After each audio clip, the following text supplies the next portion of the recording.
Investing in LEGO sets can be a unique and potentially profitable venture. Here's a guide to get you started. Research. Begin by researching which LEGO sets have a history of appreciating in value. Look for limited edition sets, discontinued sets, or those tied to popular franchises. Condition. Set condition greatly impacts value. Investing in unopened, mint condition boxes with seals intact usually yields better returns. Authentication. Ensure the LEGO set is genuine by purchasing from reputable sources, such as LEGO stores, official retailers, or certified resellers. Diversification. Just like with any investment, diversify your LEGO portfolio. Don't put all your funds into a single set or team.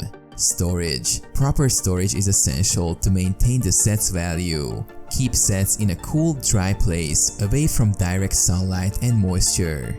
Patience. Investing in LEGO requires a long-term approach. Values can appreciate significantly over several years, especially if the set becomes rare. Market trends. Stay informed about LEGO market trends. Popularity of teams and franchises can change over time, affecting the value of sets. Networking. Join LEGO enthusiast groups, forums, and communities. These platforms offer insights, advice, and potential buying opportunities. Buy and hold. Similar to stocks, the buy and hold strategy can be effective in LEGO investing. Resist the urge to sell quickly unless there's a compelling reason. Liquidation. When you decide to sell, explore platforms like online marketplaces, auction sites, or even LEGO conventions. Risks. Understand the risks such as changes in market demand, potential damage to sets, and shifts in collector preferences. Remember, LEGO investing combines a passion for building with a financial opportunity.